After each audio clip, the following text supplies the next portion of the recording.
Hello, let me start by saying a few words about my own background. My name is Jakub Kędzierski, and I am student of mechanical engineering at Rzeszów University of Technology. The subject of the presentation is the design of a two-stage cycloidal gearbox used to control the manipulator of the mobile robot. In this case, an analog of the Mars rover. This rover is being created in the legendary rover research project, which is carried out by students at the Rzeszów University of Technology.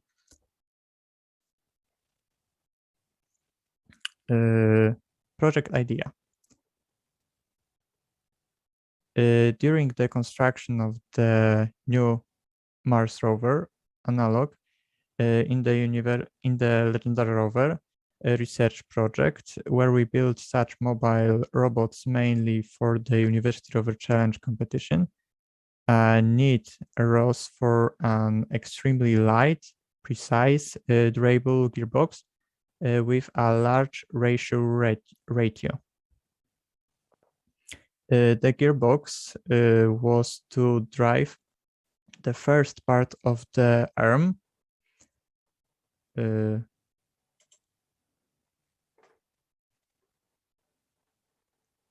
is this place. The gearbox was the drive.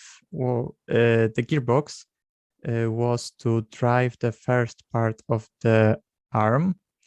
AI be responsible for lighting the entire manipulator. The need to keep the weight as low as possible come from the competition regulations, where one of the rules states that the entire structure must be within 50 kilograms. In the old manipulator, the drives were based on worm gears. This resulted in low positioning, precision, relatively high wave, and a very fast wear, but also a reliably inexpensive and robust construction. The new manipulator is basically based on the old one, but I came with the idea to ameliorate more the rigidity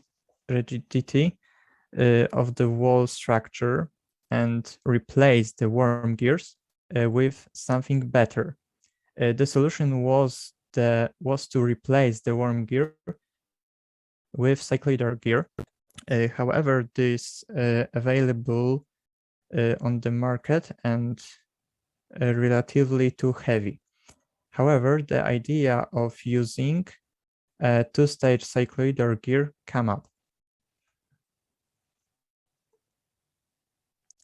The classic concept of a single-stage cycloid gear can be seen in the picture on the top right. It consists of a housing on which the rollers are placed, which are the tube of the static crown well. The next element is a shaft with an eccentric which is driven by a motor. On the eccentric, the disc of the cycloid wells is set. Relation of the eccentric shaft through the eccentric forces the cycloid wheel along the crown wheel rollers. The last actually important element is the disc of the equilibrium mechanism with rollers. In the upper picture called output with number 4, it is this that converts the circuit motion into a rotary motion, and this is where the reduction in relation take place. However, we use a single eccentric at higher input shaft speeds results in large vibration. Hence, the use of two identical cycloid wheels in cycloid gearboxes used in industry. There are arranged on two oppositely spaced eccentric so that the vibration cancel each other out.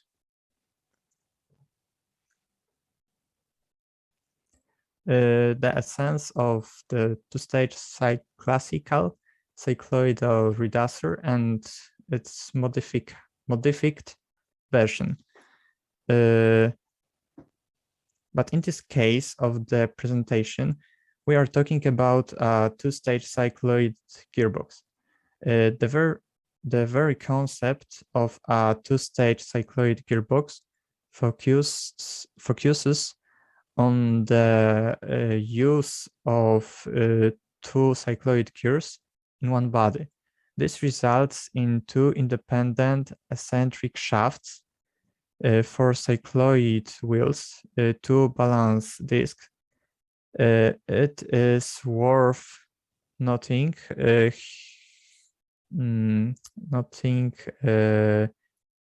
here that is classical cycloid gearboxes. The shaft with eccentricity is the input shaft of gearbox, and balance mechanism is the output shaft.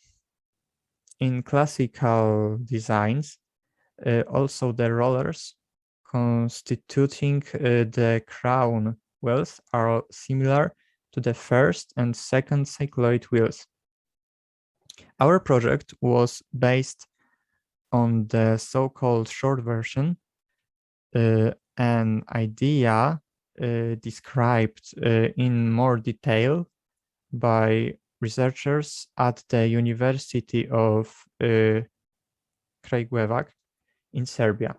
This project was based on the structure that you can see on the right-hand side of the screen, where we have an input shaft with eccentricity number 1 and emulates housing with crown well rollers for the first cycloid wheel.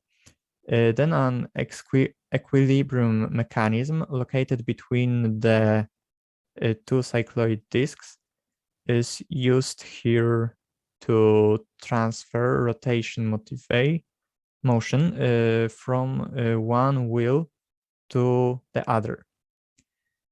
It is also worth mentioning that in this idea concept, the crown wheels have been separated, and each cycloid wheel has its own crown wheel.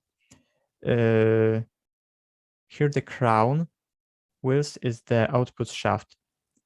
As we can see, we remove two cycloid wheels, one eccentric shaft, and the housing size is almost twice as small. Let us remember that at the same time, we remain with two gear stages. AI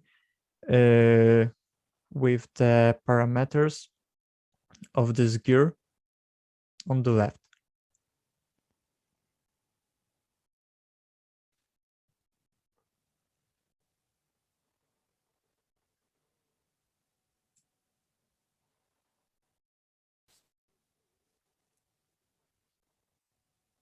The gearbox design stages were first parameters,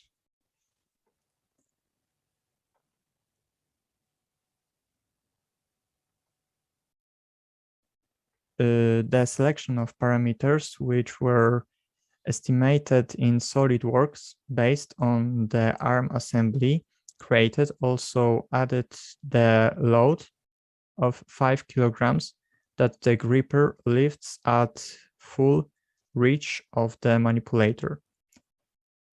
According to the simulation, we needed a gearbox that would be able to operate at a torque of 58 Newton meters, as we wanted to increase the precision of the currently used member.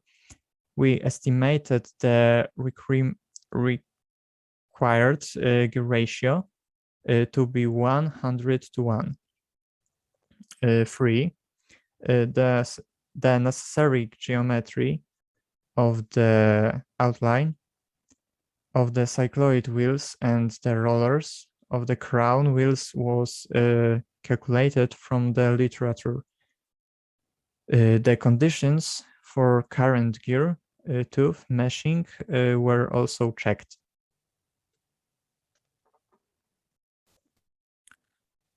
The next steps was to develop a model of all the components.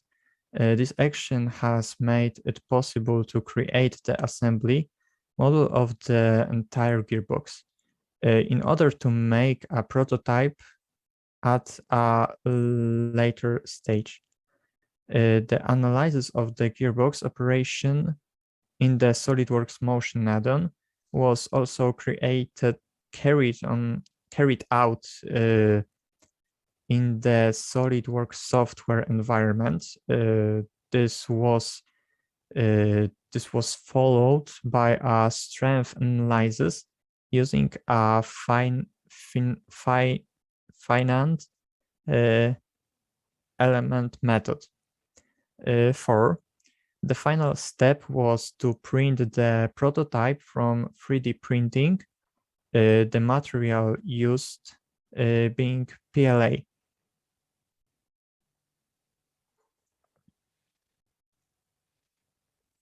Results achieved. Based on the simulation, the following results were achieved. Gear ratio. 2 gear stages were created with a gear ratio of 10:1 each, resulting in a total gear ratio of 100:1. Torque rating. The critical parts of the reducer, such as the 2 cycloid wheels and the equilibrium mechanism, were tested by FEM analysis for a torque of 58 Newton meters. This value includes the mass of the entire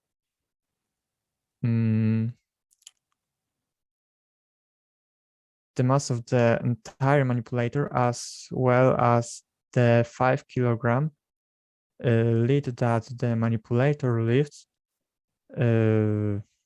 at full extension.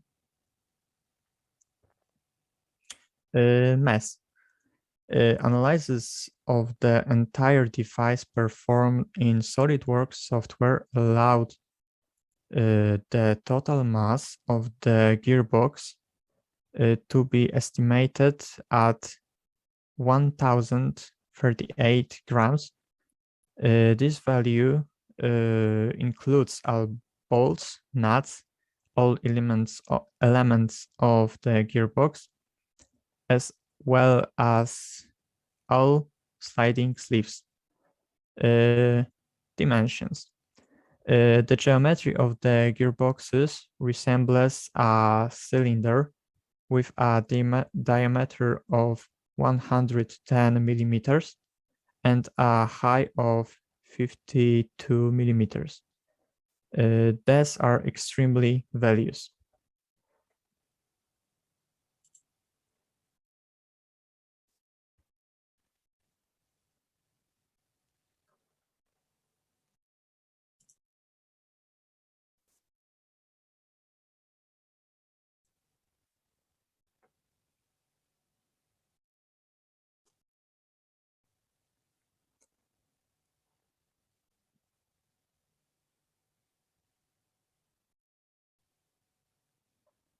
Okay, the problem of weight reduction.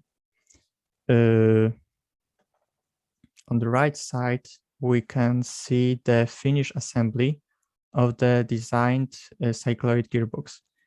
Because of the stipulation of the University Rover Challenge competition, for which we are building out Mars rover analog, the weight of the whole rover cannot exceed 50 kilograms.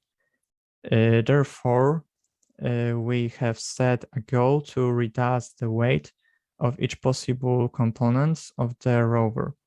Therefore, the problem of mass reduction in this gearbox appeared. In the project, we used the following solutions to reduce the weight. We use the so-called shortened two-stage cycloid gear design, thanks to which we reduced the number of cycloid disks from 4 to 2. We removed one of the two equilibrium mechanisms and eccentric shafts, and we reduced the entire housing by almost 2 times. We have divided the components into those that are critical and those that will not carry heavy loads. This have allowed us to use different materials for the components. The components exposed to high loads are made of 32 CRMO4 steel. Other components are made of 7075 alloy. We eliminated all rolling bearings and replaced them with self-lubricating bushing model made of plastic, resistant to high pressure and friction. Relieving holes have been made in some parts.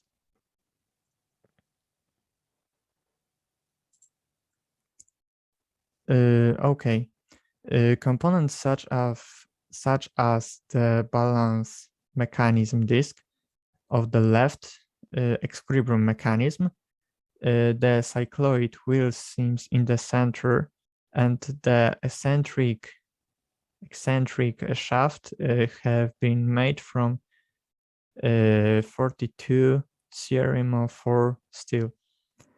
Surface hardening has also been applied to the contact surface with an achieved hardness of 32 to 36 HRC.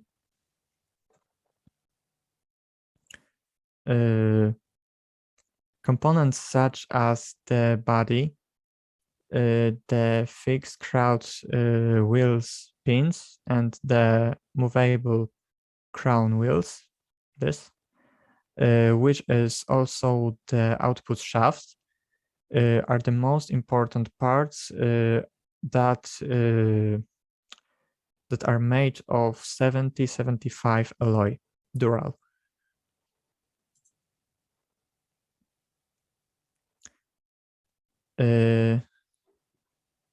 Instead of roller bearings, we used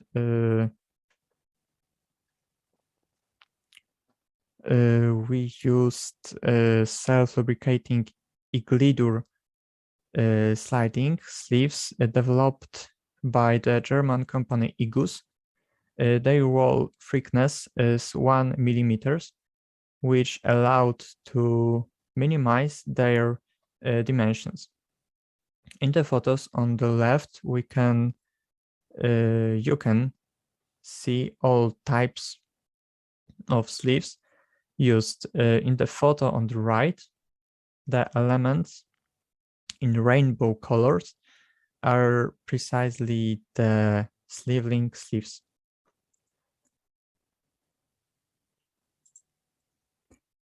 Now I would like to present a video showing the construction of the designed gearbox.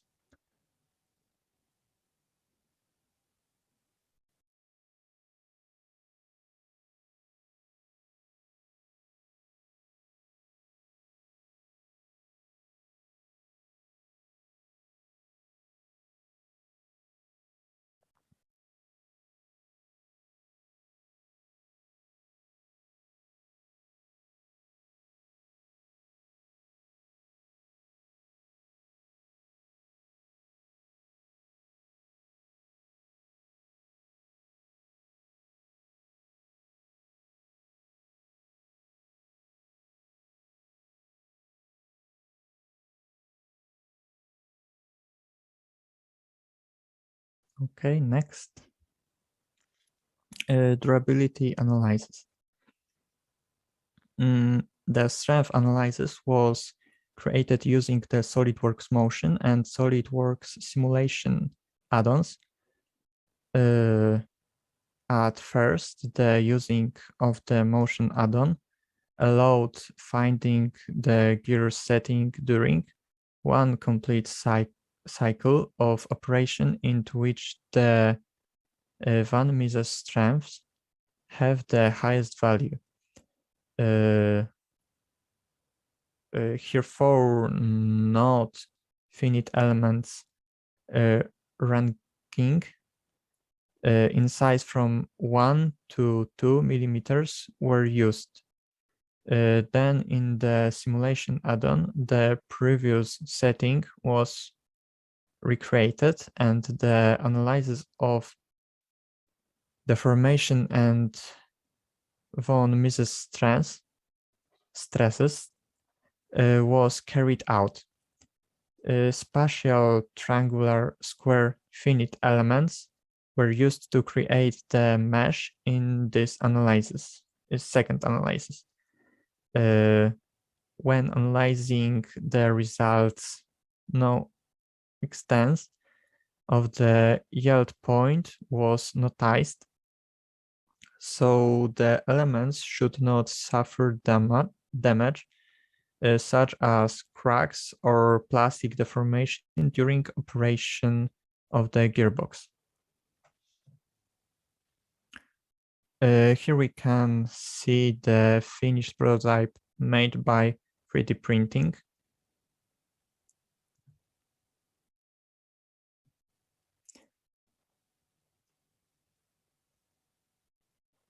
Okay, finally, I would like to refer to the gears used in the space industry. Gearboxes are used wherever we need more torque than is generated by the motor itself. By using gears, we can apply a smaller motor and thus reduce the need for electricity. First, planetary gearboxes have been used so far. On the left, you can see one used in Hubble telescope by NASA. Another type is the harmonic gear with a vulnerable flange, usually made of plastic or spring steel. Recently, however, research has been conducted into the use of amorphous metal, which shows better properties than steel. More recently, the European Space Agency has been working on non-contact magnetic gears, which are characterized by a particularly long lifespan. Recent cycloid gears are used where extremely difficult operationing conditions, prevail and large gear ratios are needed in relatively small dimensions. Thanks for watching.